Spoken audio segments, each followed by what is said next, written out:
Buenos días a todos. En mi parte, lo que voy a tratar son dos aspectos de lo que pueden ser las medidas de cumplimiento de los principios de accountability que establece el reglamento, el delegado de protección de datos y los códigos de conducta como herramienta, como instrumentos de cumplimiento. En primer lugar, decir que el propio reglamento ya establece que los responsables adoptarán aquellas medidas técnicas y organizativas no solo para cumplir, sino para garantizar, para demostrar ese cumplimiento. Y medidas que se deberán estar actualizadas y que se deberán revisar cada vez que sea necesario.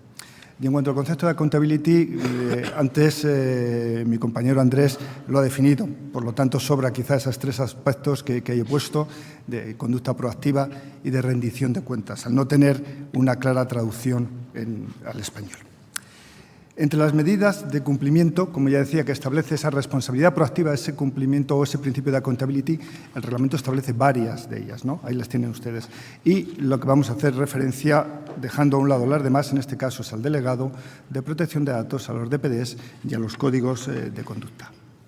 En cuanto al delegado de protección de datos, lo primero que hay que decir es que, al igual que esta mañana se ha repetido en otros aspectos, no es una figura nueva.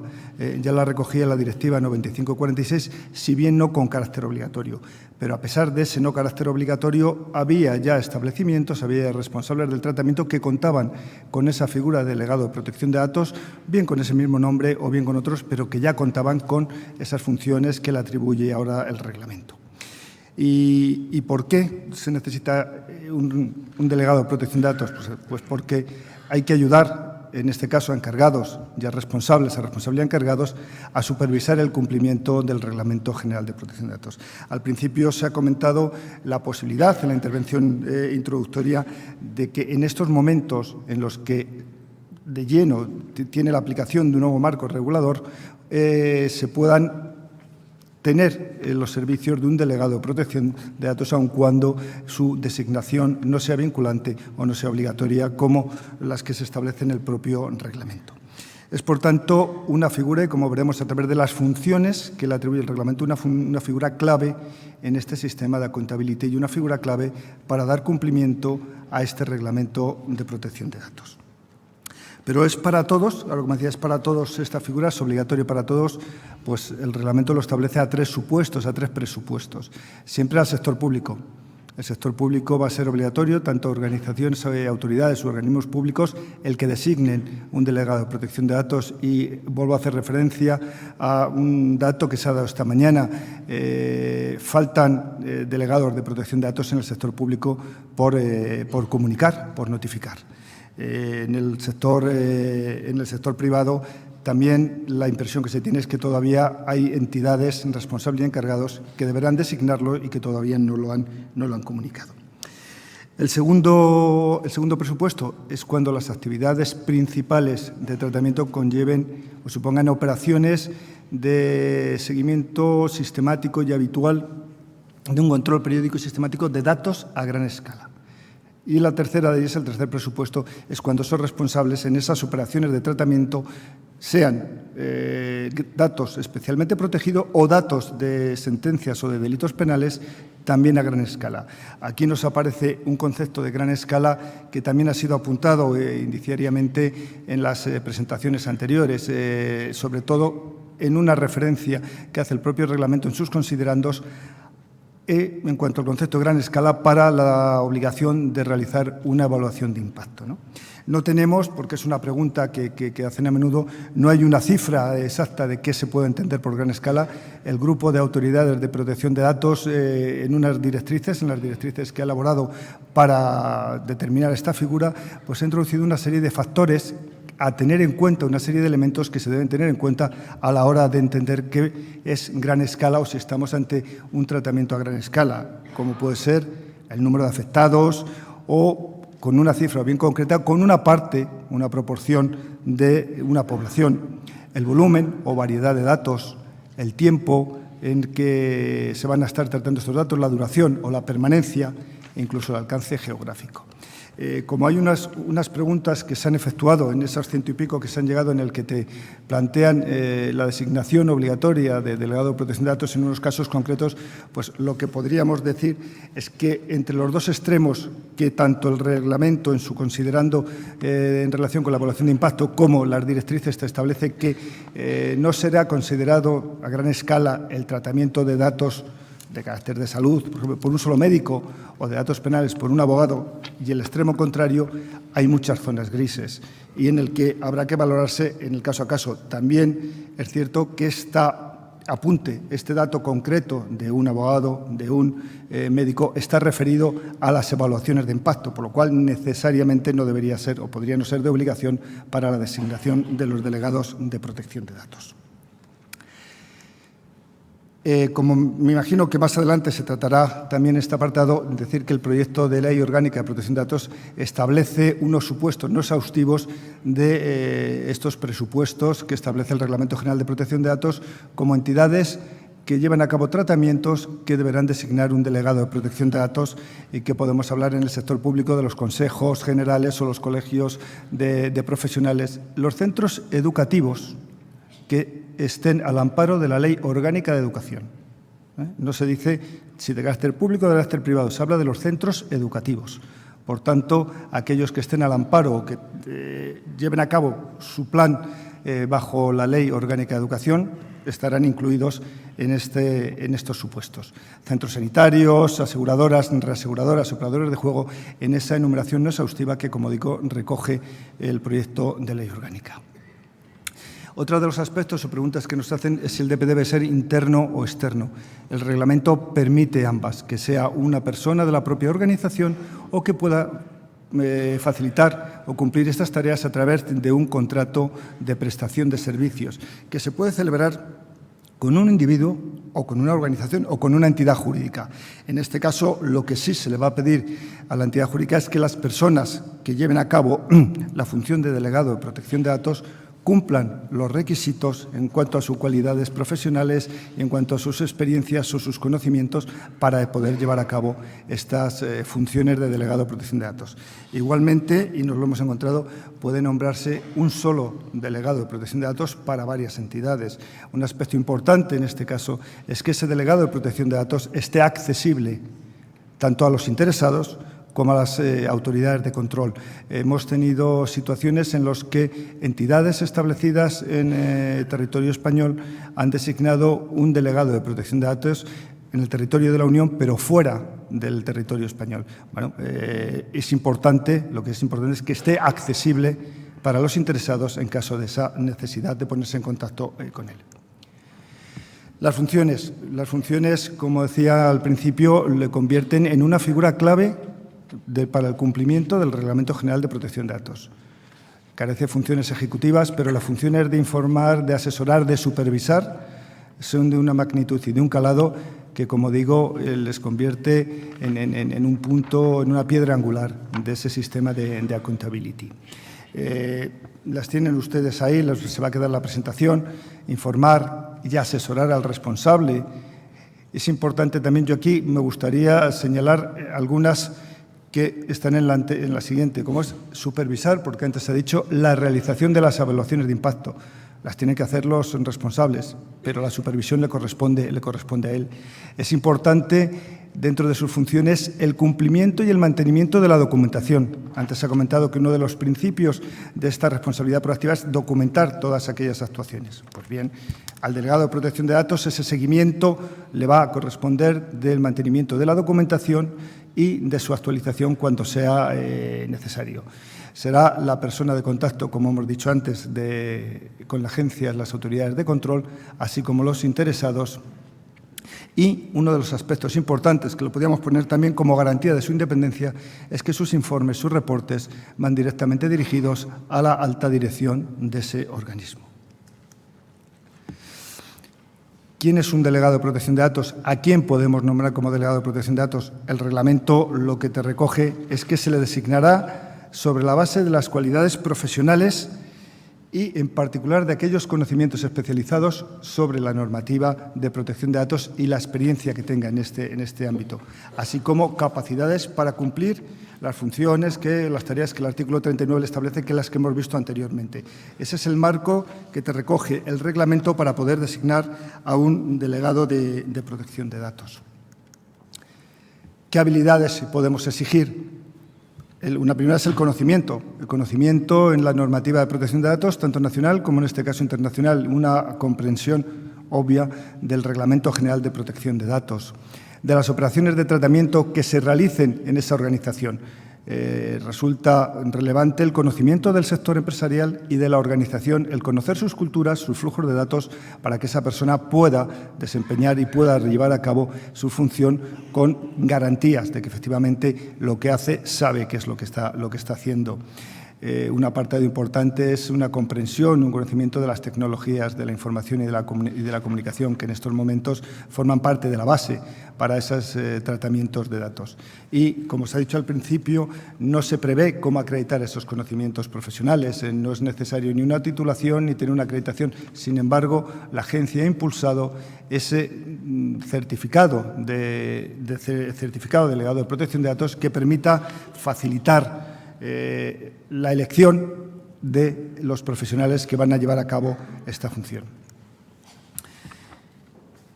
Al delegado de protección de datos tiene una característica fundamental, que es su independencia. Antes hemos dicho que informaba a la alta dirección y para esa independencia tiene que contar con una serie de recursos que le deben de proporcionar los responsables, los sujetos obligados, ya sean responsables o encargados del tratamiento. Su apoyo, disponibilidad de tiempo, facilitar los recursos, tanto humanos como materiales, para desempeñar a cabo su formación, acceso dentro de la organización a todos los tratamientos, todas las unidades donde se lleva a cabo tratamiento de datos, para que puedan conocer ese flujo, para que puedan conocer sus características, y un aspecto importante como es el de su formación continua que los responsables y encargados deben proporcionar a los delegados de protección de datos. Por tanto, en esa independencia no van a recibir ninguna instrucción por parte de sus responsables o encargados. Tienen una protección contra la separación de servicio, contra el despido o sanción por el ejercicio de la función de delegado de protección de datos. No excluye otras posibilidades en las que pudieran llevar a cabo con esa separación, con ese despido, con esa rescisión de contrato, que no tuvieran que ver con el ejercicio de la función de delegado de protección de datos. Y un aspecto importante, y como lo veremos, es que no debe tener conflicto de intereses. Debe evitarse el conflicto de interés, fundamentalmente si estamos hablando de un delegado de protección de datos de carácter interno de la propia organización, si lo va a compaginar, si va a ser a tiempo total o va a ser a tiempo parcial, y si es a tiempo parcial, ¿con qué lo puede compaginar? ¿Con qué se podría sus tareas, poderlas y sus funciones compaginar? Bueno, pues habría que ver si esas otras tareas o esa persona a la que se designa delegado de protección de datos tiene relación con la determinación de los propósitos, de los fines y de los medios para el tratamiento de datos, que lo harían incompatible y que fundamentalmente podríamos pensar, yo creo que con carácter general, que altos directivos de una organización, jefes de recursos humanos, de departamentos de IT, pudieran tener en cuenta o concurrir estas causas de incompatibilidad y de conflicto de intereses, aunque también habría que ver en la organización la posibilidad de otros aspectos o de otros roles que también pudieran llevar a cabo ese conflicto de intereses. Y para finalizar, dos aspectos. Los delegados de protección de datos no son responsables de la vulneración o del incumplimiento de la normativa. Son responsables los responsables del tratamiento o los encargados del tratamiento, no el responsable de protección de datos. Y para entrar en los códigos de conducta rápidamente, las notificaciones de las comunicaciones que a la agencia se están realizando de los delegados de protección de datos, lo que desde aquí se ruego es que, por favor, se utilice el procedimiento electrónico que tenemos establecido, porque nos va a proporcionar todos los datos, la información va a ser exacta y no vamos a tener errores, porque aún así nos siguen notificando comunicación, nos siguen comunicando los delegados de protección de datos por vía escrita, que los recibimos, que los recogemos, pero desde aquí sí que quiero lanzar ese mensaje de que, por favor, se utilice el mecanismo electrónico de notificación de delegados de protección de datos. Y también rápidamente, en códigos de conducta, Nos toca a las autoridades de control, nos toca a la Comisión, toca a los Estados miembros impulsar este instrumento. Los códigos de conducta constituyen, como lo recoge el propio reglamento, unos instrumentos que nos van a servir, ya veremos qué incentivos tienen, pero que lo que nos van a permitir es aplicar el Reglamento General de Protección de Datos a las características y a las necesidades específicas del determinado sector de tratamiento. Si estamos hablando del sector sanitario, al sector sanitario. Si estamos hablando del sector de turismo, al sector de turismo. A esos sectores, en la medida en que el Reglamento General de Protección de Datos es una norma de carácter transversal que se aplica a todos ellos. El reglamento hace una mención especial a las necesidades específicas de las pymes y las micropymes, que las tiene muy en cuenta a la hora de determinar su aplicación. Y lo que permite también, o lo que nos podría permitir, es establecer las responsabilidades de los sujetos obligados teniendo en cuenta el riesgo de las personas, de los derechos y libertades de las personas físicas, que se podrían perfectamente incluir en estos códigos de conducta. Dos apartados a decir aquí. Los códigos de conducta, evidentemente, tienen un carácter voluntario. Serán obligatorios en el momento que con esa voluntariedad una determinada entidad u organización se adhiera a esos códigos de conducta. A partir de ahí, de ese momento, les será obligatoria toda su regulación, que, como antes decía, y sí que quiero también mencionarlo, por si quedado, es una autorregulación desde la base o partiendo de la base de una regulación que ya hay dada, que es el reglamento. El reglamento nos va a servir de base para, a partir de ahí, poder desarrollarlo y determinarlo o ajustarlo a las necesidades de ese sector en el que yo tengo mi actividad. El contenido de los códigos de conducta regularán, entre otros, los procedimientos desde el tratamiento leal y transparente, el facilitar el deber de información, el obtener el consentimiento cuando estamos hablando de menores o de sus padres, la pseudonimización de los datos como medidas de garantías, o un apartado que he dejado antes, pueden servir también para establecer las garantías necesarias para realizar transferencias internacionales de datos. No es el único instrumento, pero lo contempla en ese caso. Y un aspecto importante que tienen ustedes puesto en la diapositiva, que está en rojo, es que lo que sí deben contener son los mecanismos de control del cumplimiento del código, evidentemente sin perjuicio de las competencias atribuidas a las autoridades de control. Los procedimientos de elaboración, y ver ya más rápido, quiero concluir, se van a distinguir en dos. Por un lado, si es de ámbito exclusivamente nacional, que será valorado en este caso por la agencia y determinará si se ajusta o si no al Reglamento General de Protección de Datos, lo aprobará y lo publicará en su página web y tendrá un registro. Y aquellos códigos de conducta que puedan afectar a tratamientos en más de un Estado miembro. En estos casos se va a tramitar también por la autoridad de control correspondiente, pero se le va a derivar, se va a solicitar el informe del Comité Europeo de Protección de Datos. Tanto en los códigos de conducta que afecten a tratamientos en varios de los Estados de la Unión Europea, como aquellos que contengan las garantías adecuadas para llevar a cabo transferencias internacionales de datos. Si ese dictamen del Consejo Europeo es favorable, se facilitará a la Comisión, que decidirá sobre si ese código tiene una validez dentro del ámbito de la Unión Europea. Y en ese caso le dará publicidad y lo registrará. La supervisión de los códigos de conducta podrá, aquí estamos en un podrá, ser llevada a cabo por un organismo que tenga un nivel de pericia adecuado en relación con el objeto del código y que haya sido acreditado por la autoridad competente. En estos casos, esta supervisión nos llevará a que tendrá que tomar aquellas medidas adecuadas en caso de infracción del código. Deberá proceder a sancionar, o bien la suspensión o bien con la expulsión. Deberá informar de aquellas sanciones que imponga y los motivos a la autoridad de control. Y un aspecto importante, el incumplimiento de las obligaciones de estos organismos de supervisión implicará o podrá implicar la sanción económica, una sanción. La acreditación de los organismos de supervisión se llevará a cabo, en su caso, por la autoridad de control correspondiente, teniendo en cuenta cuyo esquema de criterios se pasarán al Comité Europeo de Protección de Datos y teniendo en cuenta 4 aspectos. Es demostrar la independencia y pericia, establecer procedimientos para evaluar la idoneidad de los responsables y encargados para aplicar el código, procedimientos para tramitar reclamaciones y demostrar que no hay conflicto de intereses. Efectos. Ya para final, los efectos es que el reglamento establece una serie de incentivos que hasta ahora no tenía en la regulación actual y que desde aquí yo creo que se anima a elaborar y a preparar códigos de conducta. Es que puede servir para demostrar ese cumplimiento, esa accountability. Se tendrá también en cuenta los efectos de realizar evaluaciones de impacto cuando estas sean obligatorias. Puede servir también para poder demostrar que las medidas técnicas y organizativas, las medidas de seguridad adoptadas son las adecuadas. Y puede servir, en el caso de que sea un código de conducta de encargado de tratamiento, para demostrar la idoneidad como encargado de tratamiento o para llevar a cabo transferencias internacionales de datos, y se tendrá en cuenta a la hora, en su caso, de procedimientos de infracción de la normativa.